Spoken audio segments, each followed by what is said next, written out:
One argument that some people make is that if China takes Taiwan, then that's just the first step, and that the appetite will grow by eating, right? And so the next will be Okinawa and Luzon, and they're going to expand across the whole region. But Taiwan and the rest of the region are in two very different buckets. The Chinese see Taiwan as a domestic issue, whereas these other countries, not only would they be much more difficult to take on militarily, given distances and things like that, but they're not seen as sort of a domestic issue in the same way. Right. Yeah. And I'm showing on the screen here, you can see that Taiwan's literally whatever it is, about 100 miles across. But if you're talking about going up into Japan or into South Korea, you have a vast open sea area. Now then it's militarily, it's orders of magnitude more difficult than 100 miles, which is obviously very difficult in its own right. But I just don't see that militarily that's something that China would be able to do or would have any interest in doing, for that matter. Yeah, certainly not in the near term. I mean, it would be incredibly difficult for China to take control of even Okinawa, let alone the rest of Japan. Amphibious invasions are the most difficult things that militaries can take on. Without air superiority, only about 13% of amphibious invasions have succeeded. And the Chinese, even thinking about Taiwan, which is 90 miles off their coast, can't be guaranteed of air superiority. So even an invasion of Taiwan would be risky. Beyond that, it's very unlikely that they would have air superiority out towards Japan. And so the risk and the chances that that an invasion would fail would be very high. Right. Yeah. And Chinese don't. One thing they don't seem to be doing is big risk takers that could collapse their own form of government. So especially not after they've watched what happens in Ukraine, right? Like the key lesson for the Chinese coming away from Ukraine has to be, if we're going to do it, we have to make sure we can do it quickly and effectively and completely. They don't want to be in a situation where 4 years later they're still in a war of attrition with Taiwan and or its supporters. Well, as I said at the top of the show here, for many decades, the relations were relatively stable between the U.S. and China and the U.S. and Taiwan. It wasn't a big issue. It didn't pop up into the news very often. But here in the last few years, it has been. I think one of the bigger inflection points was when Nancy Pelosi officially went there. It had been kind of getting more in the time before that, but that really stirred things up. And then here is a comment from former Secretary of State Mike Pompeo in 2022 when he went to Taiwan and just lobbied for outright independence. The United States government should immediately take necessary and long overdue steps to do the right and obvious thing, that is to offer the Republic of China Taiwan America's diplomatic recognition as a free and sovereign country.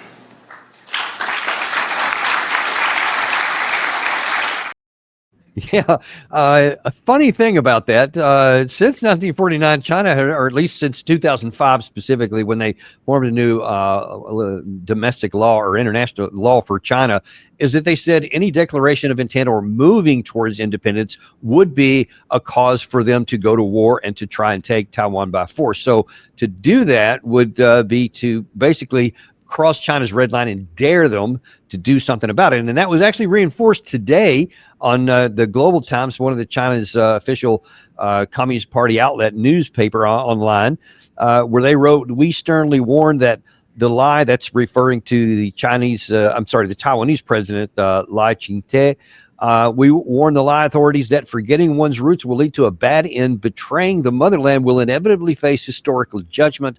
Taiwan independence will ultimately result in self-destruction." So what do you think is behind some of and Pompeo's far from the only one. That's just one that we grabbed here to show the escalation of time. What do you think is behind why we're making these statements when we know full well what China says? Well, I think there's a couple of things. I think first, the Taiwan question is now really at the center of U.S.-China competition. And so for China hawks in D.C., of which there are many, the Taiwan issue is really paramount. And the idea of having Taiwan fall to China is something that they really cannot fathom because of their imagined implications, right? It's become the linchpin of U.S. primacy and of U.S. power, not just in Asia, but globally. Therefore, they're looking for ways to sort of needle China. They see this as an effective way to show U.S. commitment and U.S. power, that the U.S. is not going to back down in the face of Chinese threats. The response usually when China gets upset about these things is that, like, this means it's working, right? If China's upset, we're doing the right thing. And like the point I always make is, like, that's not deterrence. That's not like good policy. That's not working. Just because China's upset doesn't mean you've like moved the ball forward in a good direction. China can be, justifiably upset, just like the U.S. can be justifiably upset. So that's one thing. The second thing I think is that, as we see the military balance in the region shifting, in China's favor, defending Taiwan from the United States would be very difficult. Taiwan is only 90 miles from the Chinese coast. China has an increasingly large missile arsenal and navy, and increasingly effective submarine and air force. So it would be very difficult. And as this balance shifts and questions begin to arise about whether or not the United States, if it decided to intervene, could actually keep China from taking Taiwan, I think the statements become more inflammatory to compensate for concern about military effectiveness. Well, and speaking of military effectiveness, I've done a number of my own military analysis on the tasks that would be at hand because of all the things you just mentioned about China's development and evolution in all those different categories, plus their area access, area denial, defense systems that they have, the technology that they've expended on, and especially in terms of anti-ship missiles, sea drones and sea drones as well as mines, etc. I've calculated that there's virtually no way that we could actually win a war against China over Taiwan because they would aside from just the numerical comparisons, China would never allow the U.S. to defeat it and then maintain a presence 90 miles away from its coast. They would simply retool and then they would come back until they would try it again. And then we would have perpetual war, which could always escalate into nuclear war. So I think it's absurd. But unfortunately, that view is not held by a lot of people, especially those in the Pentagon, as John Bolton says here. Our strategic thinking in the Pentagon and elsewhere is at full speed now to deal with both the possibility of an invasion and a blockade. We need significantly greater American military assets in the region. We need significantly greater military assets around the world. But in that part of the Pacific, we're woefully inadequate in naval strength. We don't have as many ships at sea as the Navy needs. They don't get built overnight. We need a big increase in naval shipbuilding. But we need to think through at a political military level how to deter China until we can get the wherewithal there that really would protect either against a Chinese invasion or a Chinese blockade. Do we really need to build a military in the Pacific, in the Indo-Pacific area, that's big enough in all of those categories to be able to fight and win a war with China? I mean, I think the answer there is no. I'm not sure that we could necessarily build a navy that would, or a military force that would guarantee a victory over China, as you suggested. I think the most likely outcome is that you see both sides fight to basically the point where neither has much in the way of munitions and capabilities left. And then, unfortunately, for Taiwan, what happens is that China still has enough cheap missiles and ships to just blockade the island. And at that point, the United States will not have the capabilities to run the blockade. And so then it's just sort of a slow bleed out until Taiwan runs out of supplies and its own munitions and things like that. So to me, that's sort of the most likely scenario. I mean, that takes on added urgency given the current situation with the United States and how much of as you and I have been talking here recently on defense priorities about how many of our air defense interceptor missiles have been expended in the Middle East in service to Israel. And of course, the continued begging and pleading from Ukraine for us to send even more there. And we're basically at the end. And according to many reports, we've actually gone below what our stockpile is that we feel like we can maintain our own national security. If you were then to open up a fight in the Indo-Pacific, especially against China, I mean, the need would be through the roof compared to all the stuff that we've done in the last 3.5 years in these two conflicts. And I mean, I think we would run out in very short order, and our manufacturing capacity doesn't exist to be able to sustain a war of that nature. And I mean, we would be vulnerable, don't you think?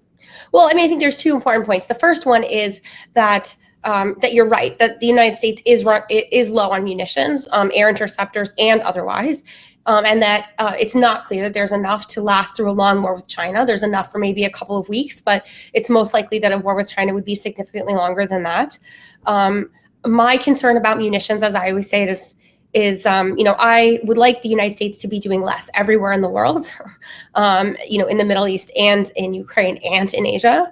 But I also would like Washington to have strategic flexibility, the ability to choose where it wants to intervene based on U.S. interests. And you get to a point where munitions are so low where the question isn't, should the United States intervene to defend Taiwan, but can the United States intervene to defend Taiwan? And you want to be in the should world. Even if you decide no, you want to be in the should world. And it's totally not clear to me. It's not clear to me that we're still in the should world, or that we will be there for long if we continue to expend missiles at the rate that we are. The second important point, though, is that I don't assess that it would be in the U.S. strategic interest to intervene to defend Taiwan. So even though I'd like to be in the should world, I still would decide no, because I don't think that Taiwan has strategic importance for the United States that's worth the cost of a war with China. The cost of a war with China would be astronomical. The economic cost would be in the trillions of dollars, and the cost in terms of lives and material is in the military would make losses in Iraq and Afghanistan seem tiny. You're talking in the tens or even hundreds of thousands of U.S. casualties. You're talking dozens of U.S. ships at the bottom of the ocean. You're talking the loss of dozens of aircraft and things like that. Admiral Scott Swift, who's a former Navy admiral, always says that the price of entry into a war over Taiwan is 2 aircraft carriers. And what he means by that is that what he means by that is if you enter the war, you should assume that the United States will lose 2 aircraft carriers. There's about 5,000 people per aircraft carrier. So that's 10,000 people right there. Maybe they don't all, perish, but that are, without a ship and in the ocean and being rescued. So and all the air squadrons that go along with it. Exactly. So that would be devastating. So in order to warrant that cost, the strategic value of what you're fighting for has to be really high. And for Taiwan, that's just not the case. The military gains to the United States are small. The gains China would get from seizing the island are small. If China were to seize Taiwan, it would not cause the end of U.S. economic access to the region, as we were discussing before. It would not collapse U.S. alliances. If anything, countries in the region would be more concerned about China and would invest more in their defense to balance against it. And then, the tough question then that remains is, the economic value of Taiwan, the semiconductors. It's true that Taiwan is an important source of the most advanced semiconductors, but the United States is investing in domestic capacity in that area to build resilience. And there are, ways that the United States could get by for a time on sort of second generation chips. So rather than investing in defending Taiwan, a better strategy would be to, begin stockpiling. That's a great point. The sort of just a little bit less good technology that maybe isn't perfect for what you want, but it does enough of the job to maintain basic systems. So it really does increase our strategic security. Makes us less vulnerable. That's a great point. We just basically just kind of ran through real quick what seems reasonable to me, an analysis that we don't have the capacity to wage and win a war against China for all the different reasons we've talked about. But the chief of the Pentagon, Secretary of Defense Pete Hegseth, earlier this year gave a speech that seems to think that we can win a war. President Trump has also said that Communist China will not invade Taiwan on his watch. So our goal is to prevent war, to make the cost too high, and peace the only option. And we will do this with a strong shield of deterrence forged together with you, America's great allies and defense partners. Together, we will show what it means to execute peace through strength. In many ways, seen and unseen, overt and covert. But if deterrence fails, and if called upon by my commander-in-chief, we are prepared to do what the Department of Defense does best, to fight and win decisively.